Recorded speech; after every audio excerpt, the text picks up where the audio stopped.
ಭಗವದ್ಗೀತೆದು ಲೈಫಲ್ಲಿ ತುಂಬ turning point ಅದು. ಯಾಕೆ? ಸೊ ಭಗವದ್ಗೀತೆನೇ ಓದ್ತೆ. ನಮ್ಮೂರಲ್ಲಿ ನಮ್ಮದು ಹೊಸಹಳ್ಳಿ ಅಂತ ಇದೆಲ್ಲ ಇಲ್ಲ. ಅಲ್ಲಿ ರೇಷನ್ ಕಾರ್ಡ್ಗೆ ಅಕ್ಕಿ ಕೊಡೋದು, ಸಕ್ಕರೆ ಕೊಡೋದು ಇಲ್ಲ. ಸೊಸೈಟಿ ಇರೋದು ಚಿನ್ನಂಡಳ್ಳಿ ಅಂತ. ಅಲ್ಲಿಂದ ನಡ್ಕೊಂಡು ಹೋಗಬೇಕು, 2.5 ಮೈಲಿ ಆಗುತ್ತೆ. ಗೋಣೂರು, ನಾರಾಯಣಪುರ ಇದೆಲ್ಲ ದಾಟಿದ ಮೇಲೆ ಊರು ಸಿಗೋದು. ಸೊ ನನಗೆ ಭಗವದ್ಗೀತೆ ಓದ್ತಾ ಇರಬೇಕು ಅಂತ ಆಸೆ ಇತ್ತು. ನಮ್ಮ ತಾಯಿ ಭಗವದ್ಗೀತೆ ಕೊಟ್ಟರು.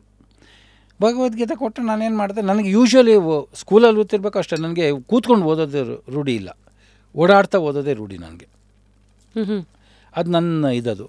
ಸೊ ಹಾಗೆ ಅದು ಓಡಾಡಿಕೊಂಡು ಅದನ್ನು ಭಗವದ್ಗೀತೆ ಓದ್ಕೊಂಡು ನಡ್ಕೊಂಡು ಹೋಗೋಕ್ಕೆ ಶುರು ಮಾಡಿದೆ. ಸಕ್ಕರೆ ತರಬೇಕಾಗಿತ್ತು ಚಿನ್ನಹಳ್ಳಿಗೆ. ನಮ್ಮ ಸಕ್ಕರೆ ರಾಮು ತೊಗೊಂಬರ್ತಾನೆ, ನಾನು ತೊಗೊಂಬರ್ತೀನಿ ಸಕ್ಕರೆ ಅಂತ ಅಂದ್ಬಿಟ್ಟು ರೇಷನ್ ಕಾರ್ಡ್ ತೊಗೊಂಡು ಸಕ್ಕರೆ ತೊಗೊಂಡು ಬ್ಯಾಗ್ ತೊಗೊಂಡು ನಡ್ಕೊಂಡು ಪುಸ್ತಕದಲ್ಲಿ ಇಟ್ಕೊಂಡು ನಡ್ಕೊಂಡು ಹೋಗ್ತೀನಿ. ನಮ್ಮ ಬಸ್ ಬರೋ ರಸ್ತೆಗೂ ಮತ್ತು ನಮ್ಮ ಹಳ್ಳಿಗೂ ಜಸ್ಟ್ ಒಂದು ಕಿಲೋಮೀಟ್ರು ಆಗುತ್ತೆ. ಆ ರಸ್ತೆಗೆ ಹೋದ್ಮೇಲೆ ಬಸ್ ಬರುತ್ತೆ, ಅಲ್ಲಿಂದ ಬಸ್ಸಲ್ಲಿ ಹೋಗಬೇಕು. ಸರಿ, ಚಿನ್ನಹಳ್ಳಿಗೆ ಹೋಗಿ ಇಳಿದು ಸಕ್ಕರೆ ತೊಗೊಂಡು ಬಸ್ಸಲ್ಲಿ ವಾಪಸ್ ಬಂದು ಇಲ್ಲಿಂದ ನಡ್ಕೊಂಡು ಹೋಗಬೇಕು.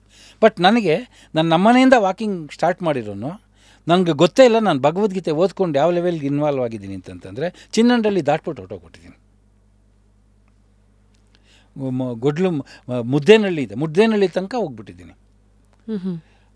ಅಲ್ಲಿ ನಮ್ಮೂರದಲ್ಲಿ ಒಬ್ಬ ಬಂದು ಮುನಿಂಗಟಪ್ಪ ಅಂತ, ಅವರು ಬಂದು, ಸ್ವಾಮಿ ಯಾತಕ್ಕೆ ಹಿಂಗೆ ನಡ್ಕೊಂಡು ಹೋಗ್ತಿದ್ದೀರಾ, ವಿಜಯಪುರಕ್ಕೆ ನಡ್ಕೊಂಡು ಹೋಗ್ತಿದ್ದೀರಾ ಅಂತ ತಮಾಷೆ ಮಾಡಿದ್ರು. ಅವನು ಎದುರಿಗೆ ಬಂತು, ಇದು ಮಾಡ್ದ, ಎಚ್ಚರ ಹಚ್ತಾನೆ. ಅದು ಬಂದೇ ಇಲ್ಲ ನನಗೆ, ಫುಲ್ ಇನ್ವಾಲ್ವ್ ಮಾಡ್ಕೊಂಡು ಹೋಗಿದ್ದೆ. ಆಮೇಲೆ ಕರೆದ್ಮೇಲೆ ಗೊತ್ತಾಗಿದ್ದು ಹಾಂ ಅಂತ. ನಾನು ಸಕ್ಕರೆ ತರಕ್ಕೆ ಬಂದು ಚಿನ್ನಹಳ್ಳಿ ಹೋಗ್ಬಿಟ್ಟೈತೆ ಅಂತ. ಆವಾಗ ನನಗೆ ಇದಾಯಿತು. ಅಂದರೆ ಭಗವದ್ಗೀತೆ ಒಳಗಡೆ ಎಳ್ಕೊಂಬಿಡುತ್ತೆ ಅಂದರೆ ಫುಲ್ ಎಳ್ಕೊಂಬಿಡುತ್ತೆ ನಿಮ್ಮನ್ನು. ಅರ್ಥ ಆಗ ನನ್ನ ವಯಸ್ಸೇನು ಏನು ಅರ್ಥ ಆಗುತ್ತೋ ಗೊತ್ತಿಲ್ಲ, ಒಟ್ಟಲ್ಲಿ ಸೂಜಿಗಳು ಒಳಗಡೆ ಎಳ್ಕೊಂಬಿಡುತ್ತೆ. ಹಂಗಾಗೋಗ್ಬಿಡ್ತು. ಅನಿಸ್ತು ನನಗೆ, ಏನಪ್ಪ ಇದು ಅಂತ, ಇಷ್ಟೊಂದಿದೆ ಅಂತ. ಆಮೇಲೆ ಅಲ್ಲಿಂದ ಅದು ಕೃಷ್ಣನ ಕಡೆ ಹೊರಳಿತು. ಈ ದೇವರು ಅಂದರೆ ಏನಂದ್ರದು ಅಂತ ಇದ್ದವನು ಒಂದು ಕೃಷ್ಣನಿಗೆ ಬಂದೆ. ಒಂದು ಮೈಲಿಗಲ್ಲಿ ಸಿಕ್ತು. ಸೊ ಭಗವದ್ಗೀತೆ ಸರಿ, ಭಗವದ್ಗೀತೆ ಆಗಾಯಿತು. ಆಮೇಲೆ ನಮ್ಮ ತಾಯಿಗೆ ಪುಸ್ತಕ ಕೊಡು ಓದಬೇಕು ಹಾಗೆ ಅಂತ. ಆಮೇಲೆ ಅವ್ರು ಏನು ಮಾಡಿದ್ರು, ಎಲ್ಲಿ ಓದೋದು ಅಂದ್ಬಿಟ್ಟು ಭಾಗವತ ಕೊಟ್ಟರು. ಗೂಳಿ ಕೃಷ್ಣಮೂರ್ತಾಚಾರ್ಯ ಬರ್ದಿರೋ ಭಾಗವತ ಒಂದು ಇಷ್ಟಪ್ಪ ಪುಸ್ತಕ ಇದೆ, ತಗೋ ನೀನು ಎಷ್ಟು ಬೇಗ ಮುಗಿಸಿ ಹಾಕ್ಬಿಡ್ತೀನಿ, ನಾನು ಕೇಳ್ತಾನೆ ಎಲ್ಲಿ ಕೊಡಲಿ ಅಂತೇಳಿ ಒಂದು ಇಷ್ಟಪ್ಪದ ಪುಸ್ತಕ ಕೊಟ್ಟರು. ಸೊ ಆಗಲೇ ಫುಲ್ ಇಡೀ ಭಗವದ್ಗೀತೆ ಮುಗಿಸ್ಬಿಟ್ಟಿದ್ದೀರಾ? ಭಗವದ್ಗೀತೆ ಶಾರ್ಟ್ ಫಾರ್ಮ್ ಇದರಲ್ಲಿ ಇರುತ್ತಲ್ಲ, ಅದು ಒಂದು ಶ್ಲೋಕ ಒಂದು ಕೆಳಗಡೆ ಅರ್ಥ ಇರುತ್ತೆ, ಅದು ಓದ್ಕೊಂಡು ಹೋಗ್ಬಿಟ್ಟಿದ್ದೆ. ಅದಾದಮೇಲೆ ಅದು ಕೊಟ್ಟರು ಭಾಗವತ ಮನೆಯಲ್ಲಿ ದೇವ್ರ ಮುಂದೆ ಕೂತ್ಕೊಂಡು ಮಡಿಯಾಗೆ ಓದಿದೆ. ಮಡಿ ಅಂದರೆ ಆವಾಗ ಮಡಿ ಅಂತಂದರೆ ದೇವ್ರ ಮುಂದೆ ಕ್ಲೀನಾಗಿ ಊಟ ಆಹಾರ ಮಾಡಿದೆ. ಬೆಳಗ್ಗೆ ಏನು ಪೂಜೆ ಮಾಡೋಕ್ಕಾದ್ರೆ ಹೆಂಗಿರ್ತೀವೋ ಆವಾಗ ಓದೋದು. ಹಾಸಿಗೆ ಮೇಲೆ ಅಂದರೆ ಹಾಸಿಗೆ ಮೇಲೆ, ಇಲ್ಲಂದ್ರೆ ಅಲ್ಲಿ ಕೂತ್ಕೊಂಡು ಓದ್ತಾರಲ್ಲ, ಅದು ನಮ್ಮ ತಾಯಿ ಅದೆಲ್ಲ ಸ್ವಲ್ಪ ರೂಲ್ಸು ಇದು ಮಾಡ್ತಿದ್ರು. ಹಾಗಾಗಿ ಆ ಥರ ಓದಿದೆ ನಾನು. ಗೂಳಿ ಕೃಷ್ಣಮೂರ್ತಿ ಅದೊಂದು 30-40 ದಿವಸ ಹಿಡಿತು ಓದೋಕ್ಕೆ.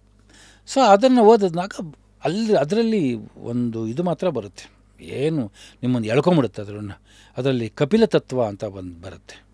ಹಂಗಂದರೆ ಅದರೊಳಗಡೆ ಕಪಿಲ ತನ್ನ ತಾಯಿಗೆ ಇದ್ರ ಬಗ್ಗೆ ಎಲ್ಲ ಎಕ್ಸ್ಪ್ಲೈನ್ ಮಾಡ್ತಾನೆ, ಬದುಕಿನ ಬಗ್ಗೆ. ಇವು ಗರ್ಭದೊಳಗಡೆ ನಾವು ಹೆಂಗೆ ಹೊರಲಾಡಿರ್ತೀವಿ, ಹೊಟ್ಟೆ ಒಳಗಡೆ ಇರೋ ಇದನ್ನೆಲ್ಲ ಹೆಂಗೆ ಕಿತ್ತು ತಿಂದಿರುತ್ತೆ, ನಮ್ಮನ್ನು ಸಂಕಟ ಪಡ್ತೀವಿ, ಅದು ಎಲ್ಲ ಬಾಧೆಗಳು ಅದು ಇದು ಎಲ್ಲನೂ ಎಕ್ಸ್ಪ್ಲೈನ್ ಮಾಡ್ತಾನೆ ಅದರೊಳಗಡೆ. ಆವಾಗ ಒಂಥರ ನಡುಗ್ಬಿಡ್ತೀವಿ. ಅದೆಲ್ಲ ದಾಟ್ಕೊಂಬಂದಿದ್ದೀವಿ ನೋಡಿ. ಎಲ್ಲ ದಾಟ್ಕೊಂಬಂದಿದ್ದೀವಿ, ಎಲ್ಲ ಅನುಭವಿಸ್ತಿರ್ತೀವಿ. ನಿನ್ನ ಪಾಪಗಳೇ ನಿನ್ನ ತಾಯಿಗೆ ಆ ಹುಳಿ ಮಾವಿನಕಾಯಿಗೆ ಮೆಣಸಿನಕಾಯಿ ಬೆರೆಸ್ಕೊಂಡು ತಿನ್ನಬೇಕು ಅಂತ ಆಸೆ ಆಗೋದೇ ನಿನ್ನ ಪಾಪ ಅಂತ ಹೇಳ್ತಾನೆ. ಅದನ್ನು ನೋಡಿದ್ರೆ ನಾವಿಲ್ಲಿ ಬಯಕೆ ಅಂತ ಸೆಲೆಬ್ರೇಟ್ ಮಾಡಿ ತಿಂತಾರೆ. ಅವನಿಗಾಗೋ ಪಾಪಕ್ಕೆ ಶಿಕ್ಷೆ ಆಗಬೇಕಲ್ಲ, ಆ ಗರ್ಭವಾಸದ ನರಳಾಟ ಅದು ಬಿದ್ದಾಗ ಉರಿಯತ್ತೆ ಮೈ. ಒದ್ದಾಡ್ತಾರೆ. ಮಗು ಹಿಂಗೆ ಹೊರಲಾಡ್ದಾಗ ತಾಯಿ ಸಂತೋಷ ಪಡ್ತಾಳೆ, ಹೊರಲಾಡ್ತಾ ಇದೆ ಅಂತ ನೋಡಿ. ಸೊ ಇದೆಲ್ಲ ಅವಾಗ ತುಂಬ ಡೀಪು ಮೀನಿಂಗ್ಸ್ ಇದೆ. ಹೋಗ್ಬಿಟ್ಟೆ ನಾನು. ಭಾಗವತ ಓದಿದೆ, ಒಂದು ಸಲ ಓದಿದೆ.